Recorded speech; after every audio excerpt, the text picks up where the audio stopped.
শুভ দুপুর বন্ধুরা, কেমন আছেন? আশা করি ভালো আছেন। তো চলে আসলাম রান্না করতে, দুপুরে রান্না করতে। এখানে একটু তেলের ভিতর হলুদ লবণ দিয়ে চিংড়ি মাছগুলো ছেড়ে দিলাম। চিংড়ি মাছগুলোকে এখন সুন্দরভাবে একটু ভেজে নিয়ে তারপরে ভেতর আলু দিয়ে দেব। আলু দিয়ে আর আজকে একটা মজার খাবার রান্না করবো, আর সেটা হচ্ছে হাগড়া।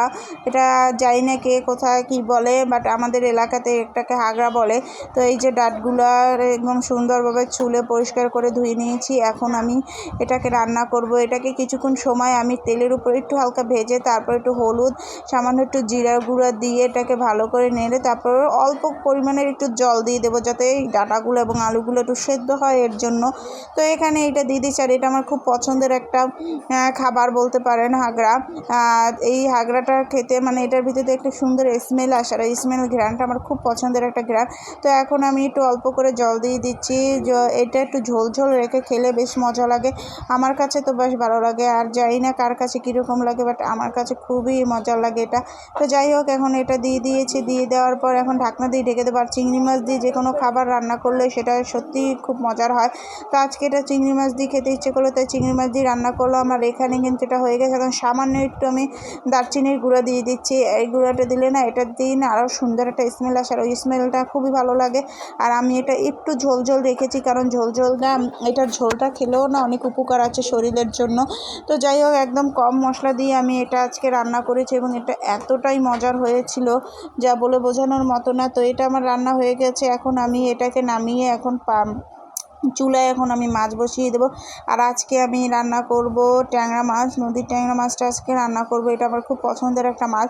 গ্রামের বাড়ি থেকে বাবা এসে দিয়ে গিয়েছিল। তো এই যে দেখুন, মাছটা এখন ভালো করে এটাকে ভালোভাবে ধুয়ে পরিষ্কার করে নিয়েছি। এখন হলুদ লবণ মেখে তারপর চুলায় বসিয়ে ভাজা শুরু করে দেব। তো এই মাছটা ভাজতে গেলে আমার খুবই ভয় লাগে। ভয় লাগার একটা কারণই হচ্ছে এটা ছিটে, কিন্তু এই মাছটা অবশ্য ছিটে নাই। তারপরও আমি ভাজার সময় এটা দিয়ে একদম ঢাকনা দিয়ে ঢেকে দিয়েছি, কারণ তেল ছেটাটা এতটাই ভয় পাই, যার জন্য এটাকে ঢাকনা দিয়ে ঢেকে দিলাম। আর এদিকে আমার মাছ ভাজা হয়ে গেছে। এখন আমি পেঁয়াজ কেটে নিয়েছি, আর পেঁয়াজ দিয়ে রান্না করলে এই মাছটা আমার খুবই ভালো লাগে। অনেকে পেঁয়াজ ছাড়া, আমাদের ভিতরে পেঁয়াজ ছাড়াও খায়, তো সেটা থেকে আমি পেঁয়াজ দিয়ে যদি রান্না করি তাহলে সেটা খেতে আমার বেশ ভালো লাগে।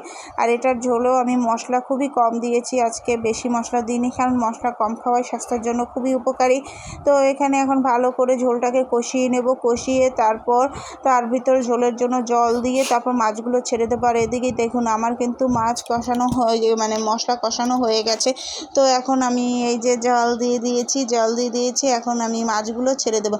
তো এই মাছটাকে ভাজা করে কড়কড়া ভাজা করে একটু রেখে দিয়েছিলাম। তো কিছু কিছু মাছ খুবই কড়কড়া ভাজা হয়ে গেছিলো, আর কিছু কিছু মাছ একটু হালকা ভাজা দিয়ে দিই। এখন আমি মাছগুলোকে ঝোলে ছেড়ে দেবো। সব ছেড়ে দিয়ে এখন এই ঝোলের যেটার ভিতরে মাছ ছিল সেটা একটু জল দিয়ে তারপর ঝোল দিয়ে দেবো, ঢাকনা দিয়ে ঢেকে দেবো। বাসায় যেহেতু ধনেপাতা ছিল না, ধনেপাতা থাকলে একটু ধনেপাতা দিলে ভালো হতো। এখন আমি দারচিনি এলাচের গুঁড়োটা দিয়ে মাছটাকে নামিয়ে নেব।